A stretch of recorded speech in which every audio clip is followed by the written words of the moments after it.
भाई कोई ऐसा आदमी होंदा जिसकी किते लागबाजी होंदी, गलत काम कर रखा होंदा, तो भी फिर थोड़ा मान लेंदे वा कि मैं गलती कर रखी थी। ये तो जमाई सा काम होया भाई, बिस्तर लग मारे वर्गे डर गए, जिसने इसे मुकदमे सारा सौदा भुगत लिया।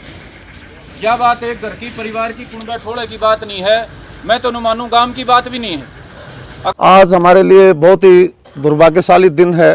मैं परमात्मा से दुआ करूंगा मेरे इस नगरी में ऐसा दुर्भाग्यशाली दिन ना आए। 15 दिन में मेरे गांव में 2 मर्डर हो चुके हैं। पहले वाले मर्डर को 14-15 दिन हो गए, कोई आज तक प्रशासन की तरफ से निखार नहीं हुआ। अब परसों आपने पता है परसों मर्डर हुआ है। परसों धर्मपाल की पत्नी, मेरा छोटा भाई था, वो नारायण घर का सामान लेने के लिए गई थी। 4 तारीख को हमारी बेटी की शादी है और घर में रंग रोगन चल रहा था, तो उसने सोचा भाई कुछ भैंस ब्याई है, इसका सामान ले आऊँ और 4-5 दिन की सब्जी ले आऊँ।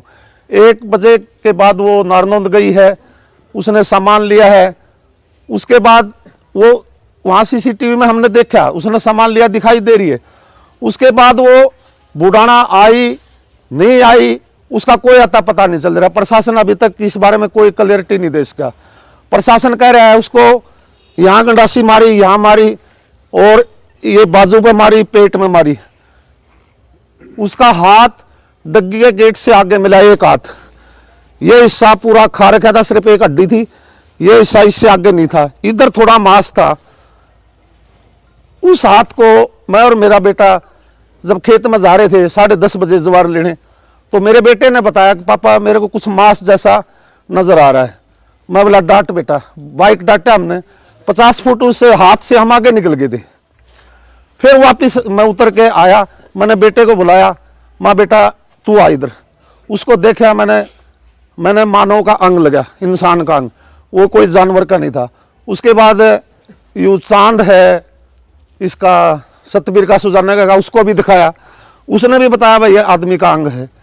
उसके बाद राजा सुखदे का है, वो भी खेत में जा रहा, उसको भी दिखाया। 5-4 तो मेरे नाम याद हैं, और बाहर के राहगीर जो आ रहे थे उनको भी दिखाया। सबने ये बताया भाई इंसान का अंग है।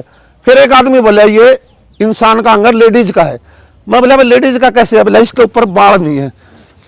हमारे आदमी का तो बाल होते, लेडीज का बाल नहीं होते। उससे फिर हमने पक्का लग गया भाई ये लेडीज का है। फिर ये परिवार के लोग और आ गए, तो उसके बाद हमने सरपंच साहब को फोन किया। सरपंच साहब ने आके मौके को देखा, पुलिस को बुलाया, SHO को फोन किया और पुलिस आई। उसके बाद हमने ये अंदाजा लग गया डेड बॉडी इधर ही कहीं आसपास है। गड़ोई का एरिया में, डग्गी में सारा चेक किया। फिर स्टेडियम की तरफ गए। स्टेडियम जिस कोने में डेड बॉडी मिली वहां कुत्ते घूम रहे थे। कुत्ते इतना शरीर सारा खा गए, कोई बाल नहीं, कोई मुंह की पहचान नहीं, कान भी खा गए। ये हाथ डग्गी के पास मिला है। इतना दुर्दांत हीनियस क्राइम हुआ है मेरे गांव में। मेरी माताओं बहनों आप सभी खेत में जाती है, कहाँ सुरक्षित रह गए हम? प्रशासन हमारी मदद नहीं कर रहा। प्रशासन मदद करता तो पिछले मर्डर को भी खोज निकालता। तो सारा गांव इस दुगड़ी में इसलिए इकट्ठा हुआ है। आज ये भी तय हम सब इकट्ठे होकर इस लड़ाई को नहीं लड़ेंगे तो एक एक को ये क्रिमिनल हम सबको मार डालेगा। खेत में सबको जाना है। कौन 20-20 आदमी की टोली जाती, एक 2 आदमी घर में, एक पहले बिक गया, एक बाद में बिक गया, ऐसे हमको सबको मार डालेंगे। तो इस हीनियस क्राइम की लड़ाई हमने लड़नी पड़ेगी। वो डेड बॉडी मिली है वहां, वो सामान लाई थी वो भी मिला है। प्रशासन बोलता है इसको यही मारा गया है। एक आदमी को गंडासियां मारी जाती, उधर ब्लड तो मिलेगा, वहां कोई ब्लड नहीं, कहां मारा गया? कोई संतोषजनक जवाब नहीं है। तो हम अभी पोस्टमार्टम के लिए गए हुए थे। कल डेड बॉडी हांसी गई थी, आज सुबह उन्होंने हिसार भेज दी। तो हिसार हम उनको मना करे, हमें कातिल दो, हम डेड बॉडी को लेंगे, उससे पहले हम डेड बॉडी को नहीं लेंगे। ये बात कह गए। सरपंच साहब भी थे और गांव के काफी आदमी थे। हम गांव में आए, सारे गांव को इकट्ठा किया है। अब सारा गांव सोच लो आपने क्या करना है, और अपने खाप के प्रधान को भी फोन किया है, वो भी आएंगे। धन्यवाद जी। भाई कोई ऐसा आदमी होंदा जिसकी किते लागबाजी होंदी, गलत काम कर रखा होंदा, तो भी फिर थोड़ा मान लेंदे वा कि मैं गलती कर रखी थी। ये तो जमाई सा काम होया भाई, बिस्तर लग मारे वर्गे डर गए, जिसने इसे मुकदमे सारा सौदा भुगत लिया। यह बात एक घर की परिवार की कुंडा ठोड़े की बात नहीं है, मैं तो न मानूं गांव की बात भी नहीं है। अगर किसी आदमी के भीतर इंसानियत है और ऐसा जघन्य अपराध होया है तो उस आदमी ने इस बात को लेके मजबूती से सरकार को मजबूर करना चाहिए। इब सोचने लाग जाओ, मैं इन भाइयों पूछने लाग रहा था, मैं क्या हो सकता है भाई, वह 2-4 दारू पीने बैठे हों, वह कि मैं खोसा पीनी खातर कर दें, कोई समय की कर दे, उससे भी वारदात नहीं, घर परिवार की कोई बात वह भी नहीं। एक ही चीज़ घूम क्या हुआ है, अक साइको किलर बोलना इसे आदमियों ने, साइको किलर, हाथ काट के दूसरी जगह फेंकना, साइको किलर आवा है दिमाग में एक शब्द है। साइको किलर इसे होया करें जो बिना किसी बात के दिमागी पागलपन में इसे काम कराया करें। हमारे गांव में 12-13 दिन में 2 इसी वारदात होली, और भाई वास्तव में घर परिवार वाले सारे हो रहे हो, चाहे हमने किमें कर रखा हो किमें ना कर रखा हो, लेकिन डर रहा है भाई, हमारा भी तरला भी डर रहा है। और इस डर में वह सारे गांव ने बच्चे बच्चे ने इकट्ठा होना चाहिए, कोई छोटा बड़ा कोई किसी कुंबा ठोड़े की कोई बात नहीं, एक एक चूची बच्चा इकट्ठा हो गए। और वह गांव के जो मौजूद आदमी हैं, मेरी तो यह सलाह है, पहला तो जो वह हल्का का राजनीतिक नेतृत्व है, हमारा वर्तमान विधायक पुराना विधायक जो भी जितने भी हैं उन्हें सूचित करो, हमारे गांव पे समाज पे भाईचारा पे दुखी घड़ियाण पड़ी, वो साइको किलर आड़े कर सके तो आगे राखी में भी कर सके भाई, प्रहान घूम के नारनूद में खंडा में भी कर सके। यह जो वारदात है यह हरियाणा के इतिहास की वारदाता में खाली बुढ़ाने की नहीं, इस डाल की वारदात तो हमारे दिमाग में को नहीं आया करे तो 5-10 साल में एक पागल आदमी कराया करे, तो ये पागल आदमी की वारदात है भाई। और इस बात को लेके को किसी किस्म की शंका मन में ना रखें, अगर भाई यो नुकसान वो नुकसान, पूरी लड़ाई लड़ो सरपंच साहब बड़े बुजुर्गों, और गांव का बच्चा बच्चा इस हिसाब में खड़ा बिल्कुल साथ है। और इसमें तो भाई जब तक दोनों ये कातिल हैं नहीं पकड़े जाते, आड़े घर जान का किसी का मैं तो मानता नहीं कोई तुक है। और एक यो बड़ी बुरी बात है, वह कहनी पड़ रही है, कहनी नहीं चाहिए थी। गांव में कल भी डीजे बाजा था और आज भी डीजे बाजा है भाई, चाहे घर कितनी है बड़ी खुशी हो रही हो, यो डीजे बजाने का टेम को नहीं भाई। और यह गांव ने कहनी नहीं पड़े यह बात, अगर गांव जाके किसी ने नुका डीजे ना बचावे तो गांव खातर भी शर्म की बात है। जिस किसी का अच्छा कोई टेम है भाई, अच्छा टेम की टेम घड़ी हुआ करे, यह पूरा गांव की विपदा है। और इस टेम पर भाई इतना हाथ जोड़ के अनुरोध है, अगर भाई डीजे ना बजाओ भाई, उठदा को नहीं जो भीतर में लगे, जो भी गांव राम फैसला लेगा, घर जाने की बात नहीं है भाई। डेड बॉडी उड़े है, उसने दाग देने से पहले हम इंसाफ चाह रहे हैं, और इंसाफ लेने खातर कोई भी रास्ता अपनाना पड़ो। हमने दुनिया की लड़ाई लड़ी है, और हमारे गांव की लड़ाई से हमारा और मजबूत गांव भाईचारा नहीं लड़ पाओगा तो आगे इससे और पाछा हटने की कोई गुंजाइश नहीं भाई। ये तो सीधे मारने लग गए भाई, कड़े जावांगे यहाँ पे, तो मन का कोई डर शंका निकाल के बड़े बुजुर्गों मजबूत आगे कार्रवाई करो और तुरंत की कार्रवाई करो। डेड बॉडी छोड़ के आ रहे हमारे तो टाइम नहीं है, वह तड़का करांगे परसों करांगे। और पहला मेरा सुझाव है कि वह जो राजनीतिक नेतृत्व है, कप्तान अभिमन्यु है, जस्सी है, दादा राम कुमार गौतम है, और भी जो 5-4 नेता हैं अपने बारह के हैं बड़े, सबने सूचित करो हमारे विपदारी है और अपनी पैरवी करो, न तो हम किसी भी हद तक जावांगे। या न्यू कोनी कि भाई सुशील की माँ थी या मेरी माँ थी या सबकी माँ थी, और अपनी माँ के इंसाफ खातर और इस गांव की सुरक्षा खातर हम किसी भी सीमा पर जावांगे। हमने किसी चीज़ की पहला भी परवाह नहीं, और इस घड़ी में तो कोई परवाह नहीं करांगे भाई। राम राम सारे बुजुर्गों, नौजवान साथियों, मेरी माता और बहनों, मेरा तो यही सुझाव है, जब तक आपने इंसाफ नहीं मिलता इस रोड को जाम कर दो। सारा प्रशासन भी आड़े आ जाएगा, सारा गांव भी आड़े है। प्रशासन के काना में जोरूंगा कि जब यह होगा प्रशासन को करांगे, और ये सारा गांव का काम है भाई।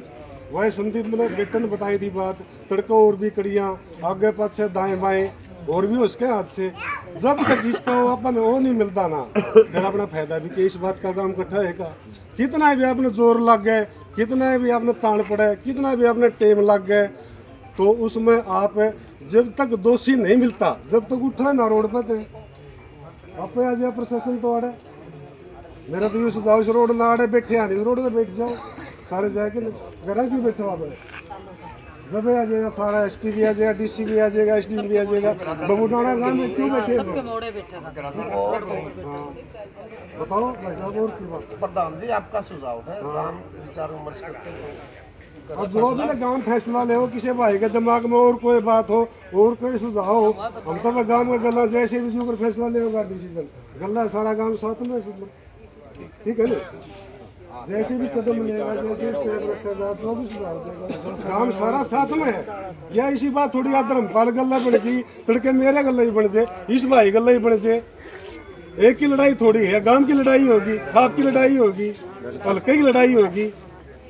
अभी घर चुप कुकर बैठे रहोगे नहीं बताओ आप अगले तो आज 2 दिन हो गए सोचो इस बात ने सारा काम तो बैठे है 2 दिन क्यों हो गए 3 दिन 3 दिन हो गए बताओ 3 दिन हो गए यूं तो मौसम ठीक है गर्मी का महीना होना नहीं शायद हादसा और हो जाता इस मौसम हैं रत्या पर जो भी फैसला लेगा गांव में तो नहीं सारा गांव एकजुट होकर इस लड़ाई को लड़ो और इस दुख की घड़ी में सारा गांव शरीक हो जाओ इसमें कोई अपना भाई सारे अपने अपने सुझाव दो फिर गांव के बुद्धिजीवी आदमी बुजुर्ग आदमी सियाने आदमी अपना फैसला लेंगे उसने मानेंगे मेरी कोई राय है इसकी कोई राय है उसकी कोई राय सारे अपने अपने सुझाव दो सारे पे विचार विमर्श करके काम जो कर फैसला ले वो मानेंगे नानू चलांगे नानू तो नहीं कर चला बारह जोड़ के हिसाब चला इधर कौन चलांगे अरे काम में आपे तंग होगा खेत में जावांगे नानू थाना का किमें फैसला होगा अरे के फैसला होगा काम में नानू थाना का धरना करांगे काम में भाई इसलिए पंचायत बुलाई सारे अपने अपने सुझाव दो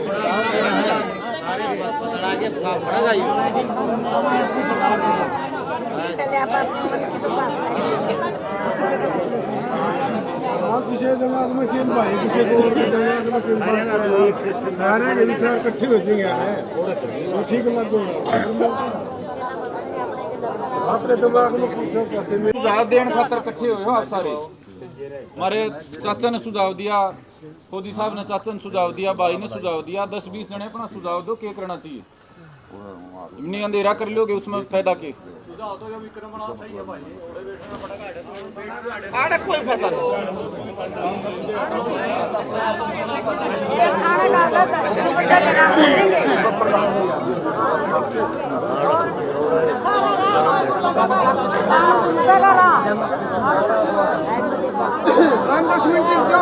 अरे बैठो एक मिनट सुनो अपने खाप के प्रधान मिलकपुर से चल पड़े आने वाले हैं उनकी अध्यक्षता में फैसला लेंगे जो भी सारे बतावांगे जो भी होगा वो उसके अनुसार करेंगे एक आदमी हमारी चाची ताई वही बता दो कोई चाची ताई हमारी बेटी कुछ बोलना चाहती है बताओ और भी कोई बात दिमाग में होता रहता इस दौरान गांव के इलाके में चारों तरफ आप जाओ ऐसा कोई संदिग्ध आदमी ऐसा दिखा है उसको तुरंत नोट करो ऐसा ऐसा बैठे ना कुछ को इस तरफ या उस तरफ आपको अजनबी आदमी दिखा उसको नोट करो यह बात कोई आदमी है कोई दिमाग में कोई बातों को हमारी चाची ताई के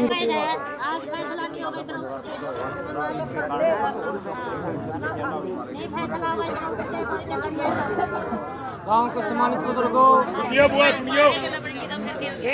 गांव के सम्मानित बुजुर्गों नौजवान साथियों मेरी माताओं बहनों सबको राम राम। जहाँ तक पहला बात चली गांव बुढ़ाना में रोड जाम कर लिया दूसरी बात भाई ने बताई भाई दार्दुन रोड जाम कर लिया तीसरी बात मैं भी कहना चाहूँ क्यों ना भाई प्रशासन का घेराव कर लिया भाई इतने दिन हो गए को कातिल नहीं आ रहा न्याय सुरक्षा पर मामला भरोसा है जब तक न्याय सुरक्षा नहीं होगी तो कौन सुरक्षित है फिर अबे तो थाना गेट का गिराव कर लिया थाना ब्लॉक कर लो नहीं मैं अपन प्रशासन पे न्याय मांग रहे हैं हाँ क्यों प्रशासन का रोड जाम का विचार भी ठीक है और प्रशासन गिराव का भी ठीक है तो बुद्धिजीवी बुजुर्गो आप इस बात पर विचार करियो सारे बड़े बुजुर्ग हो राम थाने आगे गेट आगे बैठ जो गिल्ले हो गया यह बात दिमाग गिल्ले रोड ब्लॉक हो गया गिल्ले थाना ब्लॉक हो गया आप थाना घिराव कर लो रोड जाम कर लो तो 70 ढाल की बात है कि मेरा किसका इमरजेंसी को बीमार है हॉस्पिटल जाना हरा भी रोड सारा गांव राम ने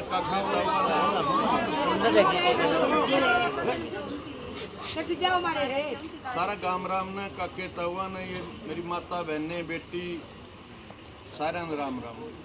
पहली बात तो यह है गांव का पूरा तो इखलास न्यू समझो कि में भी फैसला लेना पड़ो कितनी कठिनाइयां में गुजरना पड़ो टोटली गांव इकट्ठा रहेगा इस बात की अपने पल्ला गांठ मार लो चाहे खारा चाहिए चाहे मीठा चाहिए और मतलब तोड़ने के है मतलब इकट्ठे रवांगे तो इतनी हिम्मत को नहीं और किसी दुख हो चाहे कितनी कठिनाई हो सारा गांव राम इकट्ठा हो फिर भाईचारा बुलावांगे रोर मतलब ये पूरा निखार जल्दी से जल्दी और वो अच्छा एक भाई युवाओं तो मेरी हाथ जोड़ के प्रार्थना है ऐसा नहीं हो जाए वह भड़क के और हो गए अनुशासन मैं जैसे भी बड़े आदमी कम है नहीं उस हिसाब से चलना है न्यू नहीं कि भाई यू आए बहू करके ना रो फिर उसमें अपने मुकदमे बन जाए वह नाला काम भी बिगड़ जाए नाला बिगड़ जाए। हाँ मतलब शांति से और उससे और जो गाम राम फैसला ले हुआ इतना करड़ा फैसला लो कि मतलब वो हुआ और उस फैसला तो उल्टा नहीं हटना।